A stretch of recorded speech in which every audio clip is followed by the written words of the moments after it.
أعزائي المشاهدين متتبعي قناة رشيدة باسل، كيف العادة نبداو الفيديو ديالنا بالصلاة والسلام على سيدنا رسول الله. اليوم إن شاء الله من ضمن شهيوات رمضان كنقترح عليكم الكخيب معمر بحشوة مالحة. هاد الحشوة فيها الدجاج كخيم فريش اللبن، كتجي رائعة وزوينة وسهلة وأيضا محبوبة في المائدة ديال رمضان. إلا كنتو أول مرة كتشوفوا القناه ديالي ما تنساوش تشجعوني، تخليو لي كومونتيرات زوينين واللايكات ديالكم. طبعا كننتظر التعاليق ديالكم. نقطع لكم واحد القطعه منه كيفاش كيجي، يعني الواحد يصاوبها في اخر لحظه، يصاوب هذه الوصفه هذه في منتهى اللذه.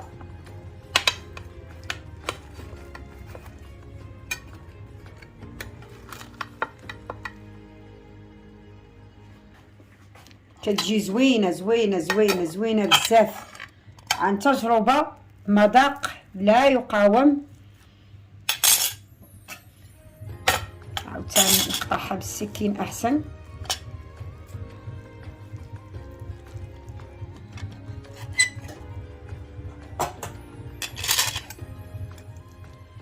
شوفوا كيفاش كتجي مطبقه وزوينه، رولي رائع، مملحه في منتهى الروعه. ما عليكم الا تبعوا معايا المقادير وطريقه التحضير ان شاء الله. يلا بسم الله نبداو الوصفه. بسم الله على بركه الله. المقادير المكونات اللي غادي نحتاجوا لهذا الكخيب هما كالتالي: عندي 200 غرام ديال الطحين، ثوم بودره، اعشاب منسمه فيها الزعتر، الزعيطره، اليازير. اللي ما عندوش كاع هاد الاعشاب هكا الخلطه ياخذ شويه الزعتر يسخنوا ويحكوا في يديه وينزلوا على العجين. عندي واحد الملعقه صغيره ديال السكر بس غير باش تعطيني التحميره للكخيب. عندي الملح، عندي 50 غرام ديال الزبده دايبه نحيدوا منها داك الماء ديالها نخليوها نوازيط. عندي 3 البيضات، 500 مليلتر ديال الحليب، وعندي نص كاس ديال الماء، حوالي نقولوا واحد 80 غرام ديال الماء، 80 مليلتر ديال الماء. على بركه الله نبداو العجين ديالنا. غناخذوا الطحين نغربلوه،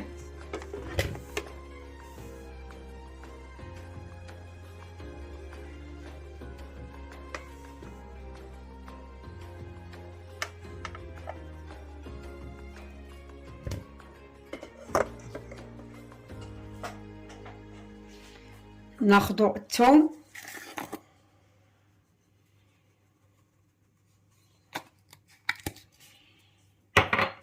الاعشاب المنسمه ريحتهم عاطيه يا سلام، السكر، الملح، نصبوا الزبده ديالتنا. ضروري اننا ما نديروهاش بالماء ديالها، نخليوها قلنا حتى تولي نوازيط. البيض،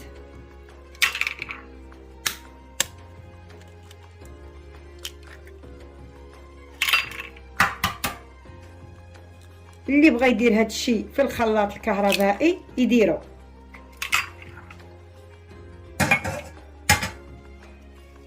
ناخذ شويه الحليب نخلطو.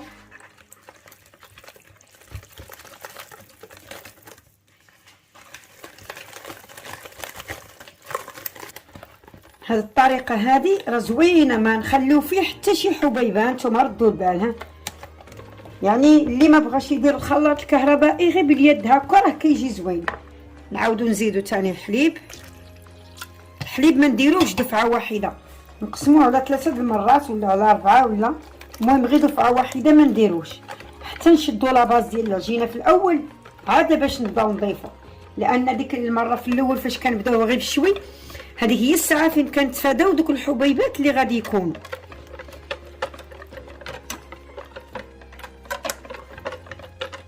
نزيد دابا الحليب ديالي اللي بقى،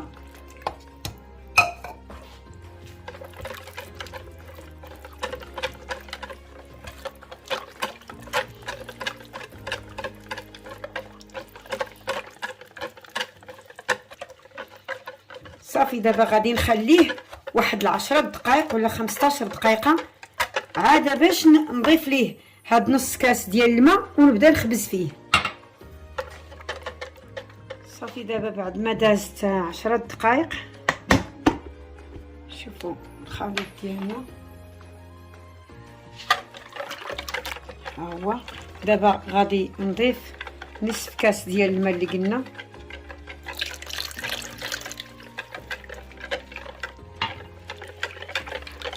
صافي دابا انا شعلت على المقله سخون.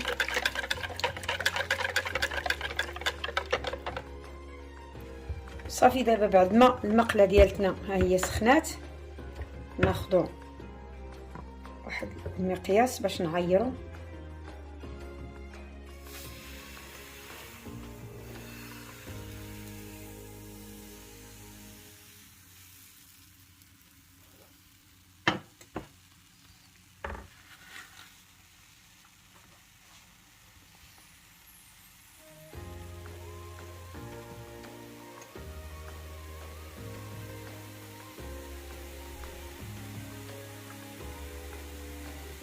خليوها حتى تختفي لينا هاد العجينه من هنا، نشوفوها من الجناب هنا بدات كتطلع بحال هكا.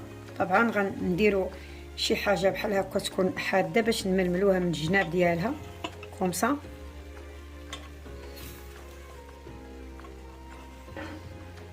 باش نتحكم فيها ونقلبها وما نزقاوش عليها من التدوار بحال هكا، بحال كندوروا في المسمن.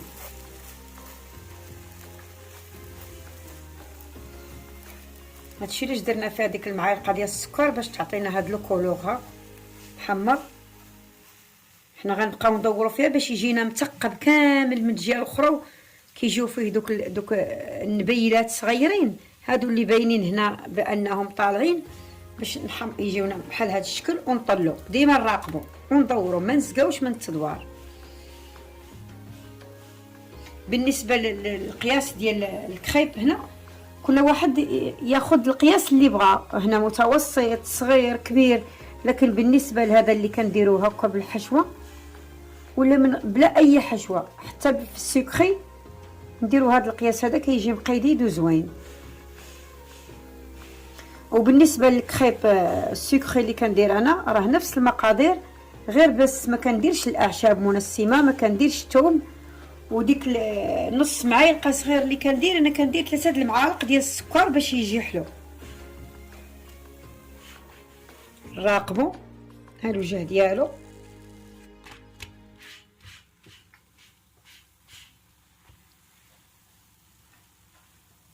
انا موجده واحد الزيف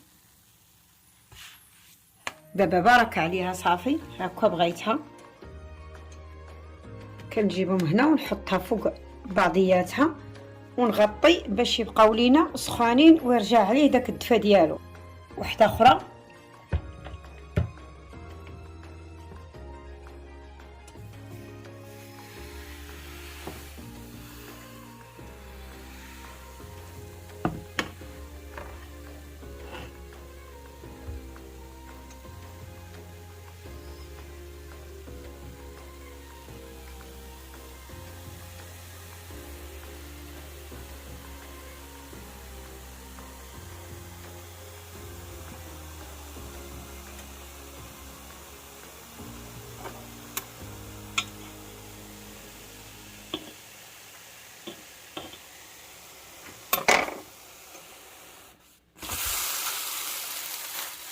ما نسقاوش من التدوار.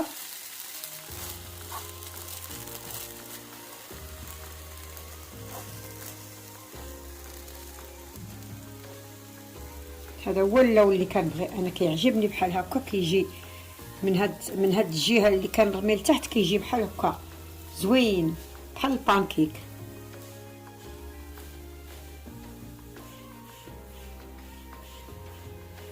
هاد العمليه ديال التدوار ما نسقاوش منها ونطلع.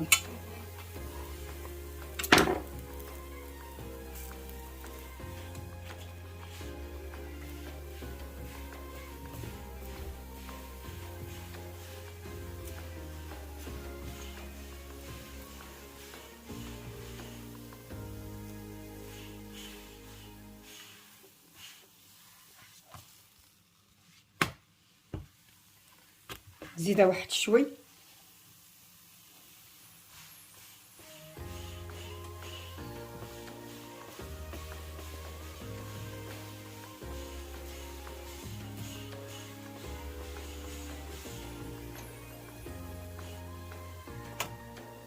نحطها حتى هي فوق خواتاتها بحال هكا ونغطي. صافي انا غادي نمشي على هذه الطريقه هذه حتى نكمل كاع الكميه اللي عندي ان شاء الله. صافي دابا هذه هي الكميه ديال الكريب اللي درت، هي هذه انا كملته، كيجي زوين وطايب ما شاء الله.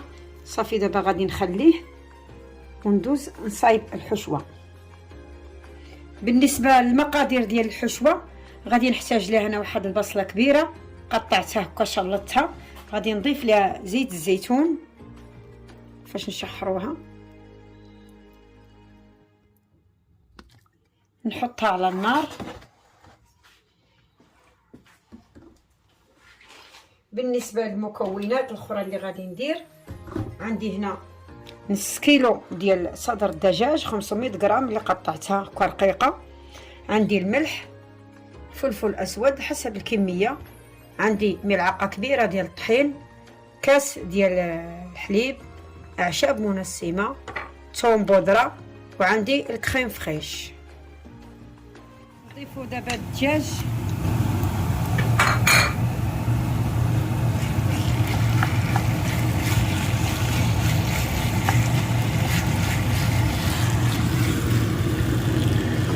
نضيفوا الفلفل الاسود،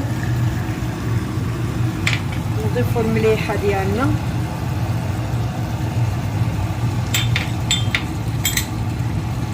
ثوم بودره،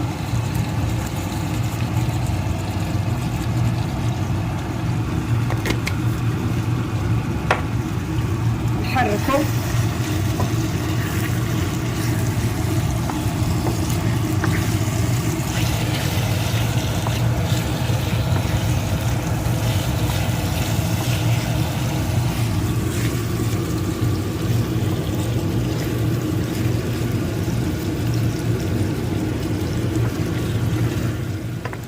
دابا غادي نضيفو داك الملعقه ديال الطحين ونحركو، ونبقاو كنحركو في هذا الطحين حتى يتحمر مع هاد الدجاج كامل ويتلبس. حاولوا نمردوا هاد الدجاج كله في هذا الطحين هذا.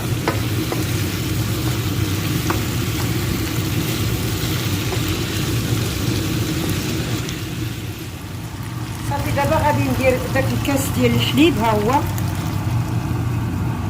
وندير الكريم فريش،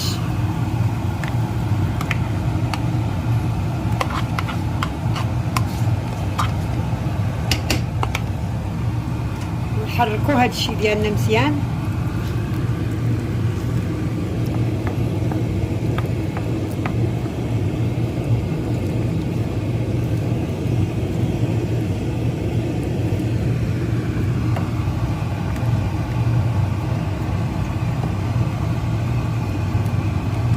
دابا غادي نضيف الاعشاب المنسمه ديالي نفس اللي درت في العجينه ديال الكريب.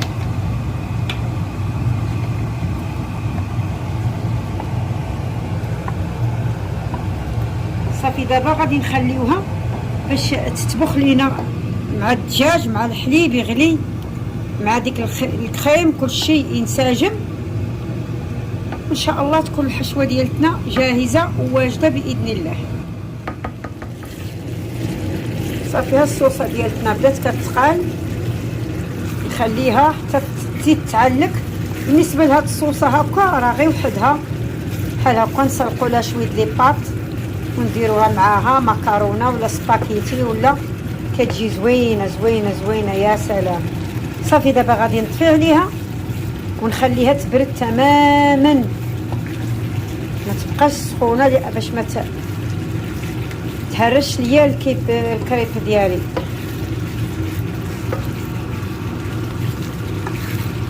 وايضا دابا ملي تبرد اللي بغى يزيد فيها الفرماج موتزاريلا ولا شي حاجه الوسط زيد، ولكن انا ما غنديرش فيها، بغيت نخليها هكا كتجي مذاقها يا سلام. ايضا ذوقوا الملحه. هاد الاثناء لا تكون قليله نزيدو. خلاص التوابل رانا بو توابل درنا فيها غير البزار والثوم والاعشاب. يلا نطفي على الحشوه ديالي ونخليها تبرد تماما.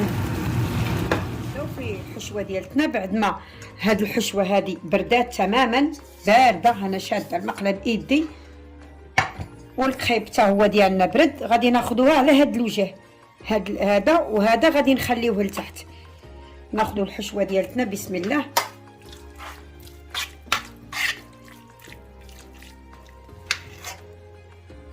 نحطوها هنا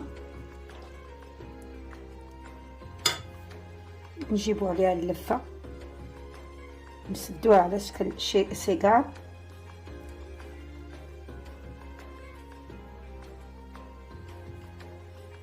بحال هكا نحطوها.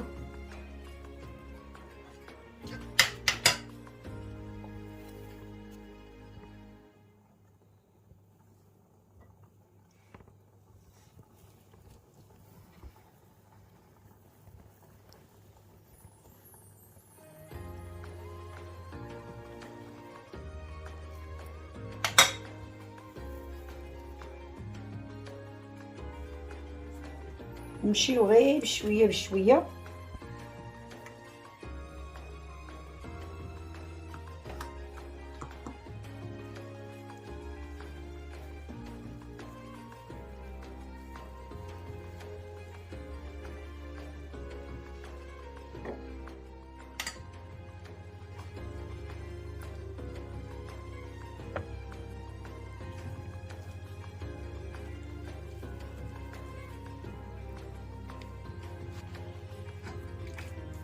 صافي دابا انا غادي نكمل هاد الكريبات اللي عندي كلهم.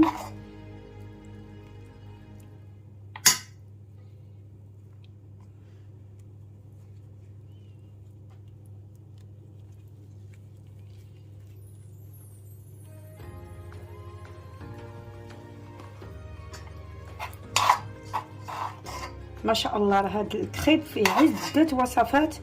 هاد المالح هذا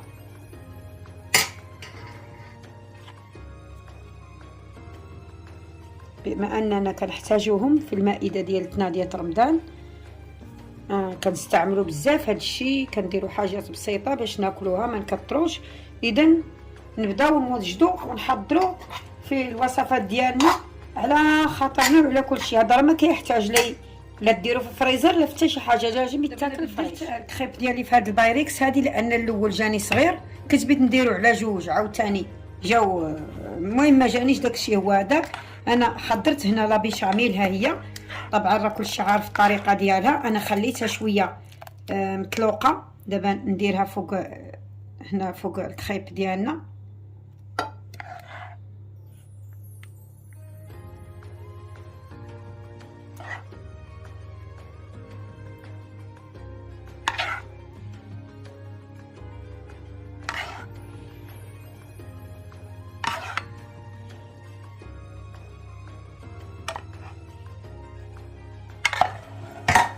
دابا غادي ندير الفرomاج.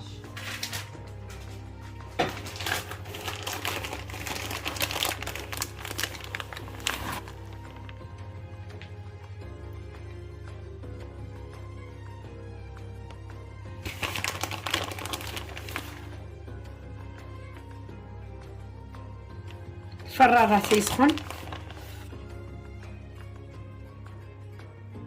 وندخلو الصينيه ديالتنا الفران تحمر. هذا هو الشكل ديالها، طلعتها من الفران. دابا غادي ندير ليها واحد شويه الاعشاب هنا من فوق الفرomاج. ما بغيتش نديرها قبيله باش ما تحرقش ليا في الفران.